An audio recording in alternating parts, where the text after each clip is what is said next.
Assalamualaikum warahmatullahi wabarakatuh. Hmm, Saya di sini akan mempresentasikan terkait makalah kajian pustaka biosintesis glikosida dan lipid pada dandang gendis, Clinacanthus nutans, serta khasiat dan kegunaan secara tradisional.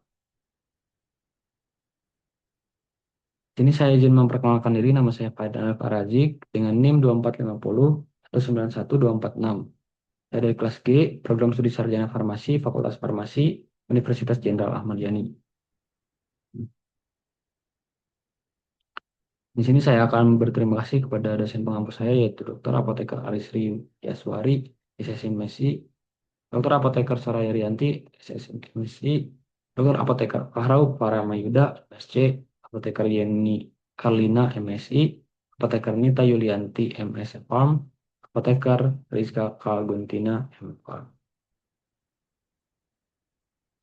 Di sini saya akan menjelaskan terkait latar belakang saya karena latar belakang ini makalah ini dilatar belakangi oleh beberapa eh, cara alur biosintesis. Nah, karena Indonesia ini merupakan wilayah tropis dan memiliki kekayaan alam yang sangat melimpah, tanaman dandang ini gendis ini hidup di beberapa wilayah Indonesia tentunya. Nah, pemanfaatan serta eh, pemanfaatan dan penelitian pada tanaman dandang gendis ini kurang optimal diketahui oleh masyarakat secara luas seperti itu. Dan tumbuhan ini juga karena memiliki kandungan-kandungan seperti lipid dan glikosida, tumbuhan metabolit primer ini, tumbuhan metabolit primer ataupun sekunder ini, yaitu perlu diketahui gitu. Jadi pengolahan pengolahan yang kurang diketahui jadi hal yang utama untuk materi dasar dari dalam pemanfaatan tumbuhan ini. Jadi latar belakang serta makalah ini dilatar belakangi karena ingin mengetahui atau mengidentifikasi bahwa tanaman dandang gendis ini merupakan memiliki kandungan lipid serta glikosida ataupun kegunaan serta manfaat tradisional tentunya bagi masyarakat. Nah, di sini saya akan menjelaskan terkait rumusan masalah saya, yaitu yang pertama, apa itu tanaman dandang gendis atau Clinacanthus nutans, serta kaitan metabolit primer dan sekunder. Yang kedua, bagaimana alur biosintesis mekanisme metabolisme primer dan sekunder dari lipid dan glikosida. Ketiga, apa kegunaan atau manfaat secara tradisional dalam tanaman dandang gendis atau Clinacanthus. Tujuan penelitian. Maka ini bertujuan untuk mengkaji tanaman dandang gendis dan mengetahui senyawa glikosida dan lipid untuk mengidentifikasi dari jalur biosintesis lipid dan glikosida glikosida ataupun pemanfaatan kegunaan bagi manusia atau tentunya dari literatur dan manfaat kegunaan yang baik secara tradisional. Ini untuk manfaat penelitian yaitu pembelajaran dan kemampuan untuk meningkatkan pemahaman terkait metabolit primer serta sekunder ataupun alur dari biosintesis dan juga kegunaan serta manfaat dari tanaman dandang gendis tersendiri yaitu ataupun dalam tambahan pengkajian em, pelatihan ataupun literatur ilmiah. Tanaman dandang gendis tersendiri yaitu tumbuh di daerah tropis, ya, seperti saya jelaskan di awal, yaitu Asia Tenggara seperti Malaysia, Thailand, Indonesia, Vietnam, ataupun di selatan Tiongkok, Guangdong, Guangxi, Hainan, dan Yunnan. Karena persebaran yang luas ini, tanaman dandang gendis ini tentunya berpotensi untuk pengobatan baru tentunya yaitu herbal. Nah, taksonomi dari tanaman dandang gendis tersendiri yaitu rantai, tentunya. Dari divisi Spermatophyta, subdivisi Angiospermae, famili Acanthaceae, genus Clinacanthus, spesies Clinacanthus nutans, dan jenis Clinacanthus nutans lindau. Tanaman dandang genis sendiri memiliki daun yang 2 hingga 12 cm atau lebar 0,5 atau sampai 1,5 6 hingga 7 itu sentimeter dan memiliki 7 tonjolan. Permukaan daun ini memiliki akar tunggang dan daun yang menyirip. Pangkal daun membulat, daging daun seperti kertas ataupun berkembang biak dengan cara biji ataupun stek batang. Bunga dari Clinacanthus nutans tersendiri yaitu adalah sinosa atau berbunga majemuk. Kita lanjut ke metabolisme primer. Metabolisme primer ini merupakan reaksi kimia energi ya dalam suatu tumbuhan atau makhluk hidup untuk pertumbuhan, reproduksi, adaptasi ataupun pembuatan bahan untuk pembuatan pembuatan jaringan baru seperti itu.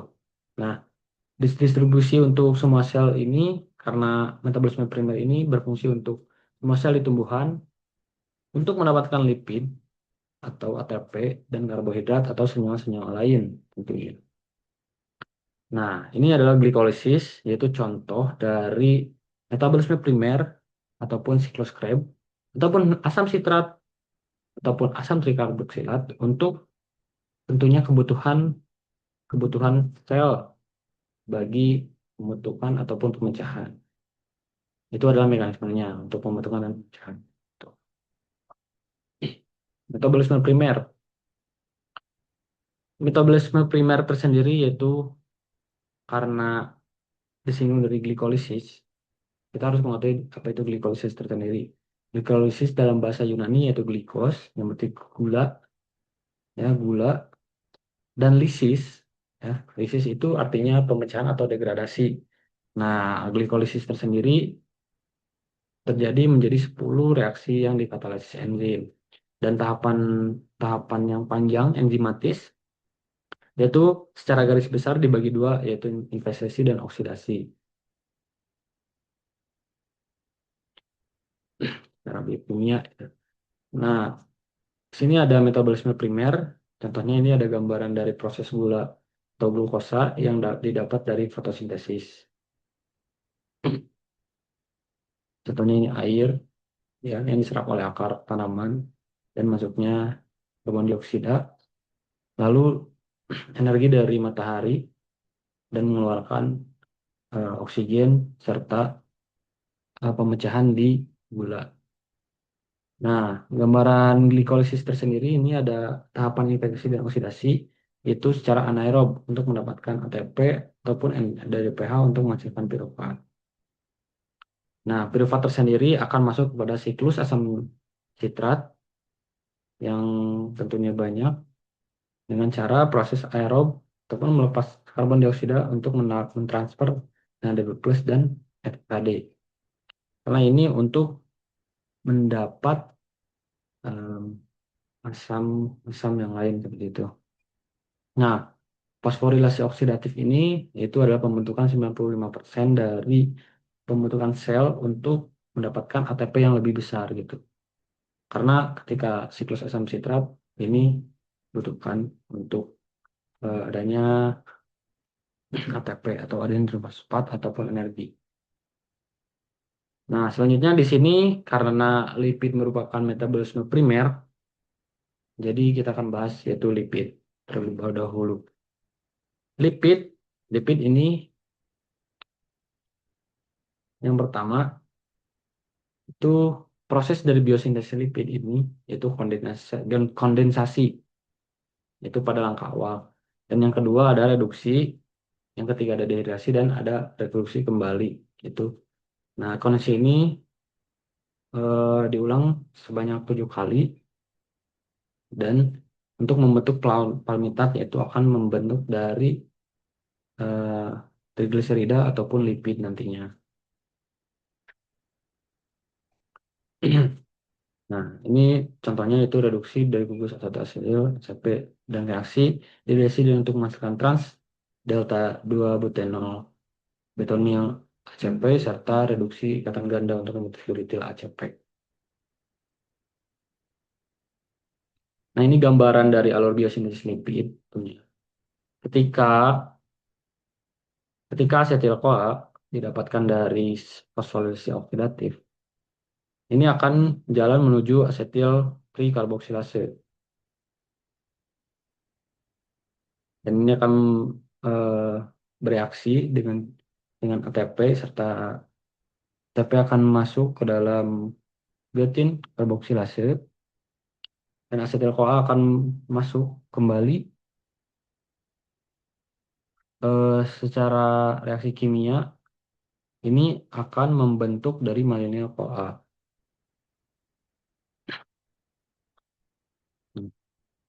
Ini lebih gampangnya seperti ini, ketika asetil-CoA dari metabolisme primo fosforilasi oksidatif akan jalan asetil-CoA karboksilase dan akan membuat malonyl CoA. Nah, di sini asam lemak akan mengalami pengulangan 7 kali, yaitu kondensasi, reduksi, dehidrasi, dan reduksi kembali. Ini akan 7 kali pengulangan dan akan membentuk asam lemak. Setelah membentuk asam lemak, akan membentuk trigliserida dan akan lebih banyak lagi, yaitu makromolekul, dan sudah makromolekul akan membentuk lipid. Karena 7 kali pengulangan tersebut.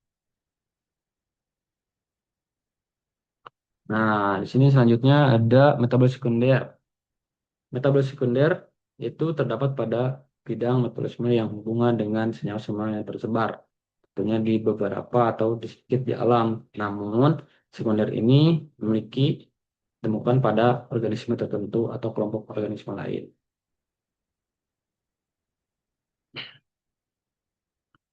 Saya akan jelaskan dulu terkait metabolisme sekunder ini biasanya dalam tumbuhan itu untuk tahanan ataupun perkembangan atau pertumbuhan maupun eh, untuk pertahanan dalam suatu adanya ketika tumbuhan adanya pemangsa lain seperti itu. Nah, di sini kajian pustaka dari alur biosintesis glikosida karena glikosida termasuk ke dalam metabolisme sekunder. Biosintesis dari glikosida tersebut adalah ada 3, yaitu secara asam asetat, asam sikimat maupun asam melatonat dan deoksisilusa. Deoksisilusa. Nah, asam asetat di sini akan membuat menjadi eh, jalur asam asetat ini akan membuat fenolik, prostaglandin, ataupun antibiotik makroluda ataupun turunan antarmuka primer atau sekunder. Asam sikimat di sini akan didegradasi glukosa, tapi mereka juga akan disintesis juga oleh fotosintesis. Ini untuk senyawa fenolik seperti sinamat, lignan maupun alkaloid. 3, asam methylonat dan deoksisilulosa. Itu biosintesis dari arah besar untuk metabolit terpeno ataupun terpenoid dari steroid dan desteroid. Jadi secara rancangan glikosida tersendiri yaitu gugus gula akan karena gugus gula akan bergabung dengan senyawa aglikon atau enzimatis ya. Pembentukan ini akan dibentuk menjadi glikosida, disebut glikosida ketika gugus gula dengan senyawa aglikon. Nah, ini disintesis dengan enzim glikostiltransferase atau GTS. Seperti UDP, glukosa, dan asetat-para-aglikon. Kemudian gugus gula akan ditransfer nukleofilik pada glikon seperti oksigen atau glikosida maupun karbon ataupun sulfur glikosida dan biasanya dari glikosida ini adalah produk akhir karena untuk meningkatkan stabilitas maupun kelarutan dari sifat tumbuhan tersebut. Nah, ini lebih gampangnya seperti ini digambarkan, yaitu glikon atau glukosa dan akan berikatan dengan aglikon atau bioaktif, maka bisa disebut glikosida.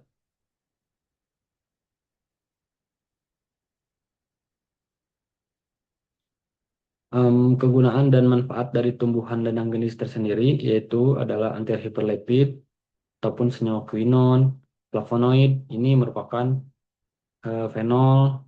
Ini karena ini merupakan metabolit sekunder seperti alkaloid, saponin, flavonoid, terpenoid, tannin, dan fenol. Ini merupakan eh, kegunaan atau manfaat dari tumbuhan tersebut. Nah, adapun dari lipid dalam tumbuhan tersebut menyebutkan memiliki kandungan sebesar 2,21 ataupun kurang lebih 0,066%. Menunjukkan sifat potensi bagi antiinflamasi dan antioksidan karena mengurangi kadar serum dari malonidehid ataupun inflavonoid untuk dari flavonoid tersebut ataupun senyawa-senyawa metabolit sekunder. Adapun etil asetat untuk antioksidan. Nah, di sini hasil hasil yang saya kaji dari kajian pustaka saya kaji yaitu memiliki kandungan seperti flavonoid atau disilglikosida yang diisolasi ketika ada penelitian yang saya baca yaitu diester-ketanol dan metanol.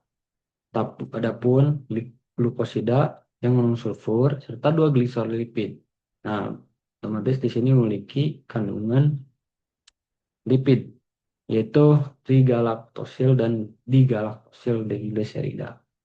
Kandungan lipid ini terdiri dari 9 cerebrosida dan monoasil monogalaktosil gliserol diisolasi dari fraksi etil asetat ataupun fraksi lain dari ekstrak etanol. Nah, sini berperan untuk memecah atau membentuk dari suatu molekul dengan bertujuan untuk mendapatkan energi ATP. Nah, peranan ini yaitu metabolisme primer tentunya. Karena glikolisis merupakan pemecahan, jadi yang hasilnya dari tadi yaitu fosforilisasi dari TCA atau asam sitrat ini akan menghasilkan adenin trifosfat. Fosforilasi oksidatif ataupun asam sitrat yang bersih tentunya berfungsi yang salut gitu. Karena hal tersebut, metabolisme sekunder ini bisa membentuk senyawa-senyawa seperti monoid, quinon, lipid, terpen, terpenoid, atau asetat tergantung dari reaksi yang terjadi di dalam tumbuhan tersebut. Jadi metabolit primer dan sekunder ini tentunya berkaitan seperti itu. Di sini pembahasan karena selain tadi antiinflamasi, anti hiperlipid, anti eh, ataupun hal yang lain ya.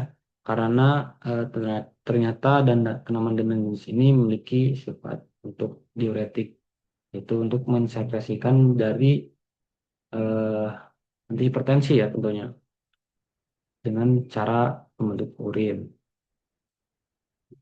Nah, diabetes mellitus juga karena tadi ada menyinggung tentang diabetes juga, eh, tanaman dan jenis pun memiliki anti diabetes.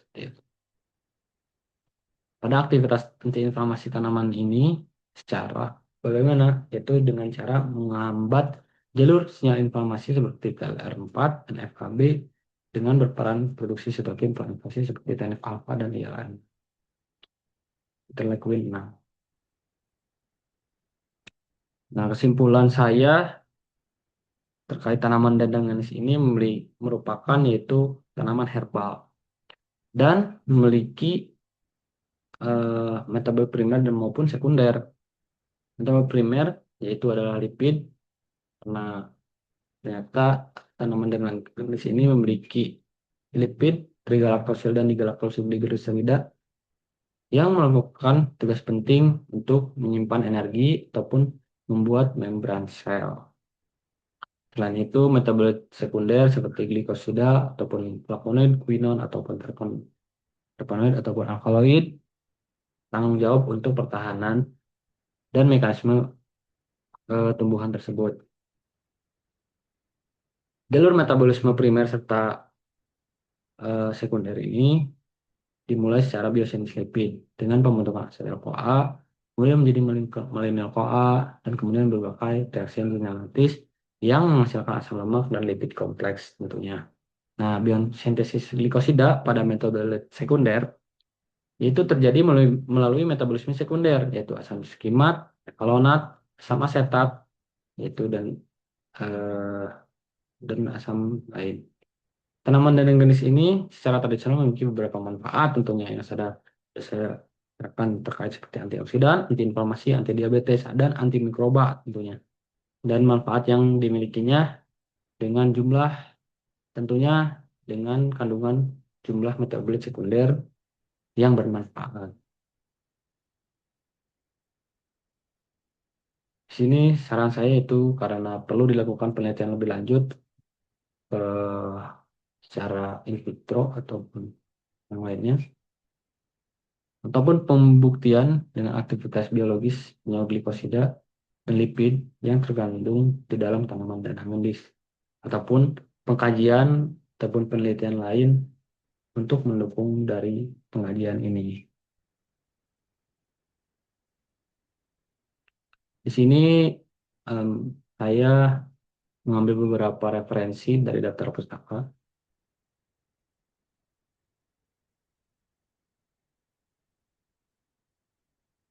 seperti dari Nelson maupun Nurulaili ataupun Dewi.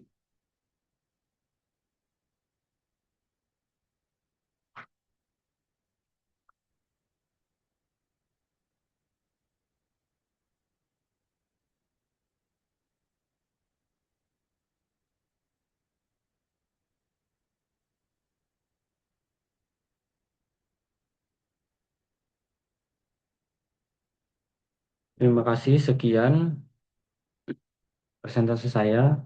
Saya tutup. Wabillahi taufiq wal hidayah. Wassalamualaikum warahmatullahi wabarakatuh.